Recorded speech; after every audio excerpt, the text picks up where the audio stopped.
Hi there, Titans. My name is Paige, and today I'm going to show you how you can install your Titan survey package in Salesforce if you have not already done so.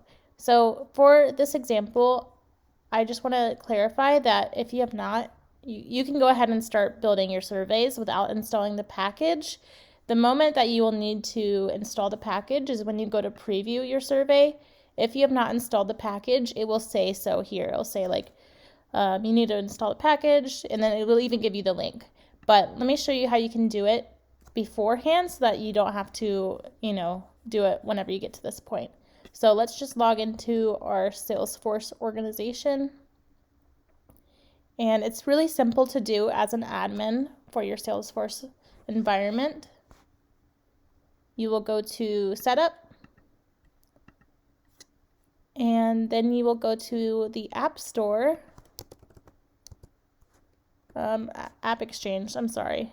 App Exchange Marketplace, I'm thinking of the wrong app place. Okay, so now it's loading, and you will search for Titan Survey.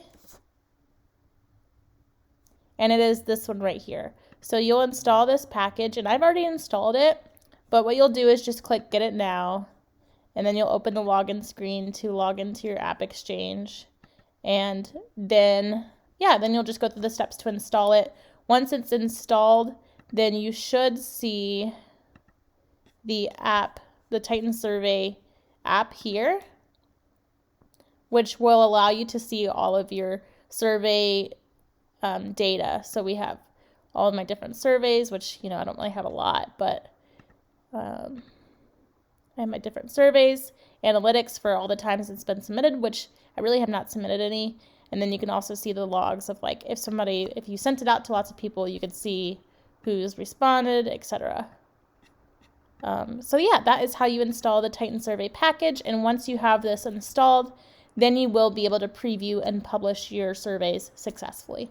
So I hope this video helped. Of course, reach out to us if you have any problems installing Titan surveys to your Salesforce organization for your users. Thank you for watching, and I hope this video helped.